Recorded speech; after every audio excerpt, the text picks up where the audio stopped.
6 months ago, a 4,000-acre lake outside Tallahassee swallowed itself whole, and it still has not come back. Lake Jackson is gone.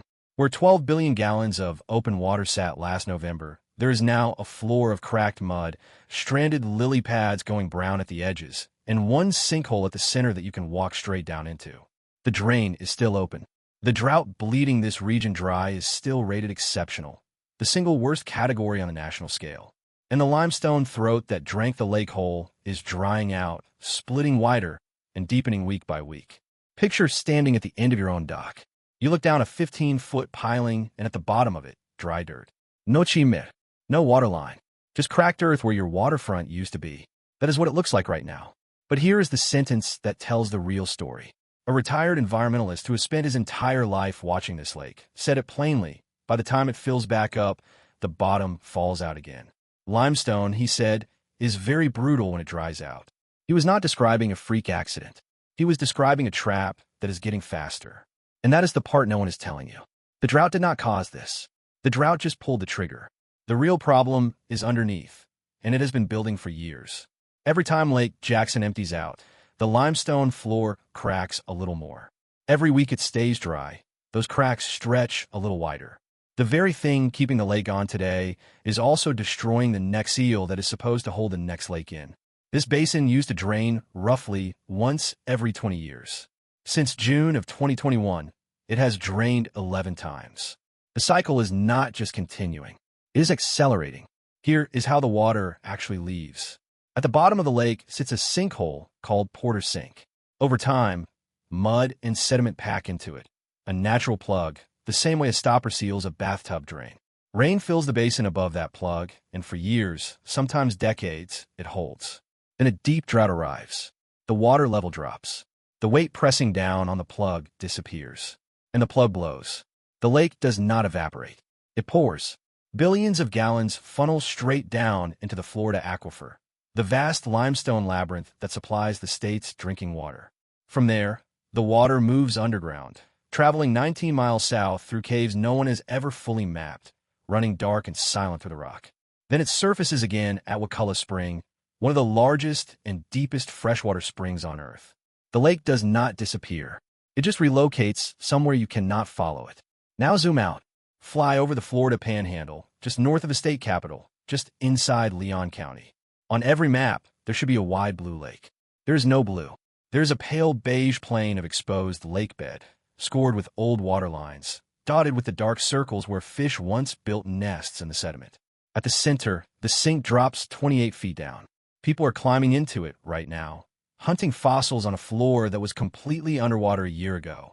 Follow the water straight down from that hole, and it resurfaces 19 miles south, pushing up cold and pressurized through the cave mouth at Wakulla Spring. That spring and this empty lake are connected by limestone you cannot see and cannot enter. What happens in one shows up in the other.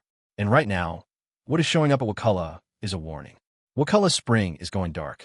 For decades, the water there ran so clear that glass-bottom boats floated tourists over a cave mouth 100 feet below the surface.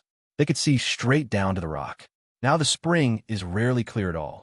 Tannin-stained, tea-colored water from the surrounding forest has taken over the spring head, drowning the famous blue and brown.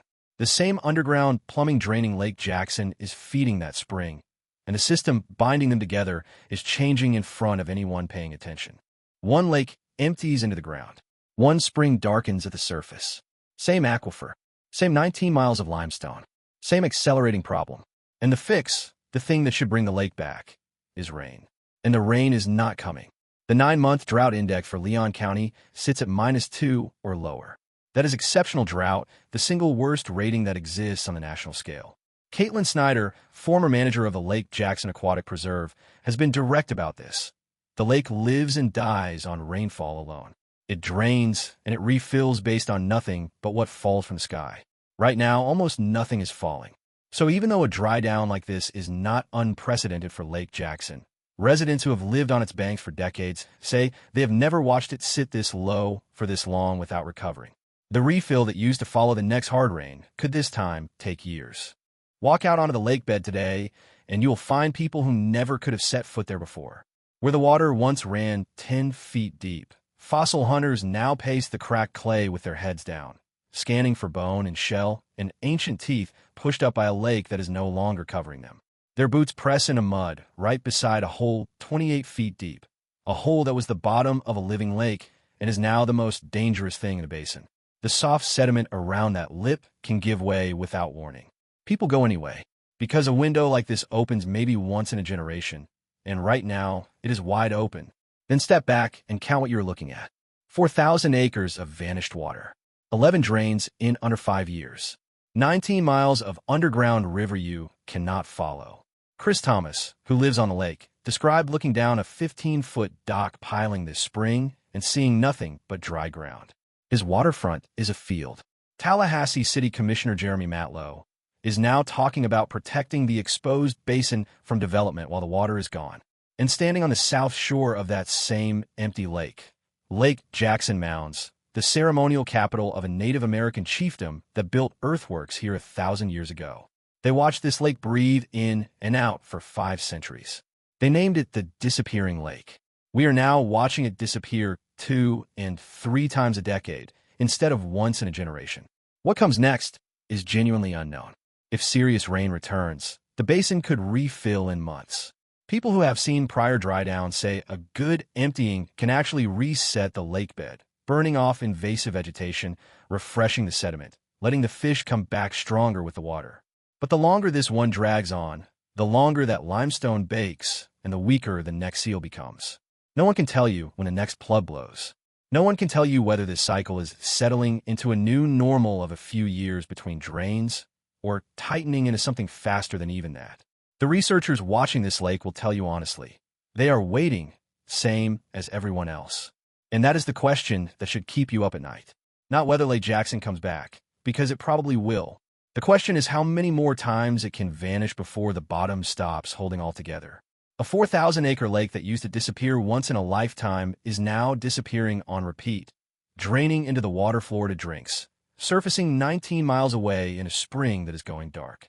Walk the cracked floor of that basin today, and you are standing on a drain that is jammed open. The mud is still drying. The limestone is still splitting. And somewhere beneath your feet, the water is still moving south.